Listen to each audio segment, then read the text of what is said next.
Baik, di sini saya akan menjelaskan materi tentang pengertian pluralisme hukum. Pluralisme hukum adalah kondisi di mana terdapat lebih dari satu sistem hukum yang hidup dan berinteraksi di suatu masyarakat, seperti hukum negara, hukum adat, dan hukum agama yang seringkali saling berkaitan dan terkadang menimbulkan konflik, namun juga menawarkan pilihan bagi warga negara dalam menyelesaikan masalah hukumnya. Yang selanjutnya adalah pengertian dan bentuk sistem kekerabatan. Sistem kekerabatan merupakan struktur sosial yang menentukan bagaimana hubungan genealogis, aliansi, pewarisan, residensi, dan solidaritas sosial yang terbentuk dalam suatu komunitas. Di Indonesia, banyak komunitas yang memiliki sistem kekerabatan khas. Misalnya, masyarakat Minangkabau, di mana menganut sistem matrilineal, yang artinya pewarisan tanah diatur dari garis keturunan ibu. Sedangkan di Bali menganut sistem patrilineal, di mana pewarisan tanah diatur dari garis keturunan laki-laki. Baik, untuk materi selanjutnya ada hubungan antara pluralisme hukum dan keakraban. Hubungan antara pluralisme hukum dan sistem keakraban dapat dilihat dari bagaimana sistem keakraban mempengaruhi struktur norma dan praktek hukum adat dalam masyarakat, serta bagaimana sistem hukum nasional atau agama harus menghadapi kenyataan bahwa komunitas memiliki pola keakraban tersendiri yang tidak selalu selaras dengan model hukum tunggal. Adapun hukuman keakraban dan hukum adat. Pembentukan hukum waris adat. Sistem keakraban menentukan aturan waris, misalnya Minangkabau, warisan mengalir dari ibu, sedangkan di Tapanuli, anak laki-laki termuda bisa mewarisi harta. Selanjutnya ada fungsi hukum adat. Hukum adat mengatur kependudukan individu, perwalian, dan hubungan keluarga, berfungsi menjaga kerukunan dan kelangsungan keturunan. Selanjutnya ada potensi dan tumpang tindih hukum. Salah satu aspek paling penting dari pluralisme hukum adalah munculnya potensi konflik dan tumpang tindih atau overlap antar sistem hukum. Konflik bisa bersifat horizontal antara komunitas atau hukum non-negara, atau vertikal antara hukum nasional dan hukum adat.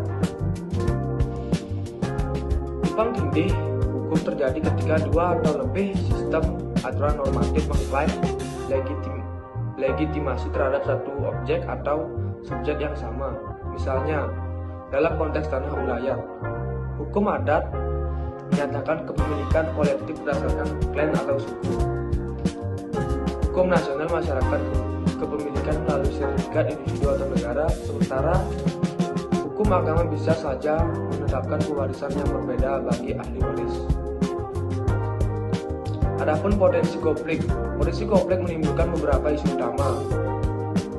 Ada ketidakpastian hukum karena masyarakat tidak tahu aturan mana yang berlaku, atau negara karena merasa aturan adat lebih sah, serta efektivitas menegakkan apabila aparat negara menghadapi praktik adat yang kuat tetapi tanpa mekanisme integritas.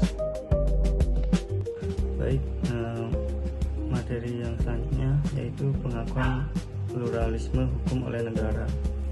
Di mana pengakuan terhadap pluralisme hukum oleh negara berarti bahwa negara secara formal atau substantif memberikan tempat, akses, atau integrasi terhadap sistem normatif non-negara, adat, agama dalam rangka hukum nasional.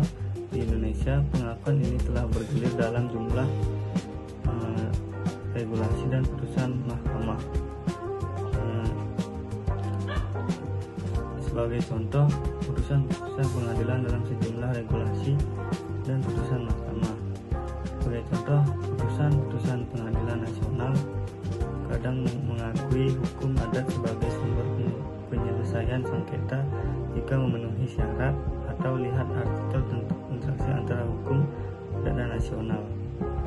Namun pengakuan tersebut sering bersifat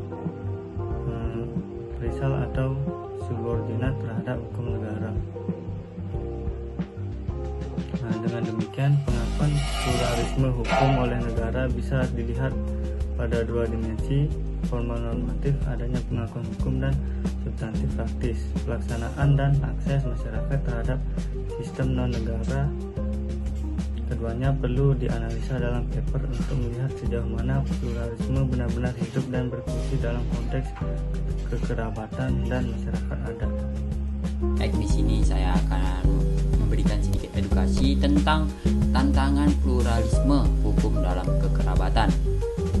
Di mana di Indonesia urusan kekerabatan seperti perkawinan, warisan, dan garis keturunan tidak diatur oleh satu sistem hukum saja.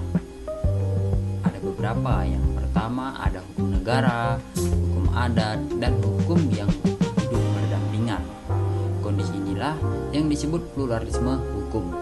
Kedengarannya ideal, tapi dalam praktiknya justru memunculkan banyak tantangan. Ada beberapa tantangannya, yaitu yang pertama, benturan aturan.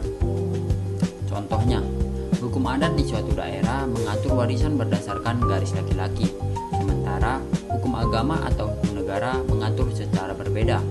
Ketika satu keluarga berada di tengah tiga sistem hukum ini, konflik seringkali tak terhindarkan. Yang lebih rumit, masing-masing pihak merasa aturannya paling sah. Tantangan yang kedua datang dari perubahan sosial, di mana urbanisasi, pendidikan, dan perkawinan antar suku membuat sistem kekerabatan tradisional mulai bergeser. Anak muda yang hidup di kota seringkali tidak lagi sepenuhnya mengikuti adat, sementara orang tua masih berpegang teguh pada nilai lama. Akibatnya, hukum adat kehilangan daya ikat, tapi belum sepenuhnya tergantikan oleh hukum negara. Nah, materi selanjutnya yaitu upaya harmonisasi dan relevansi masa kini.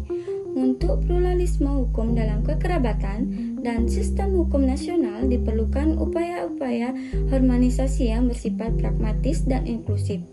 Nah, upaya tersebut mencakup yang pertama, pengembangan instrumen hukum yang mengakomodasi pluralitas. Misalnya, regulasi yang secara eksplisit mengakui lembaga adat dan aturan adat sebagai bagian dari sistem penyelesaian sengketa atau peraturan daerah yang memberikan ruang bagi adat. Yang kedua, mekanisme mediasi penyelesaian alternatif.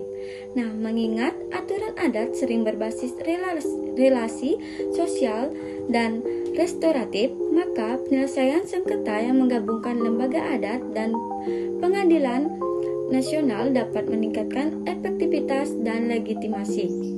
Yang ketiga yaitu penguatan kapasitas komunitas adat dan lembaga lokal.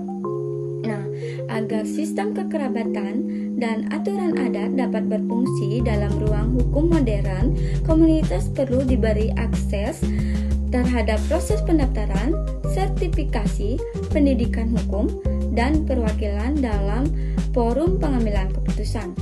Yang terakhir yaitu dialog lintas sistem hukum. Nah, negara dan komunitas adat perlu menjalin dialog yang berkelanjutan agar norma negara tidak semena-mena menggusur norma adat dan sebaliknya komunitas adat terbuka terhadap standar hak asasi dan keadilan sosial universal.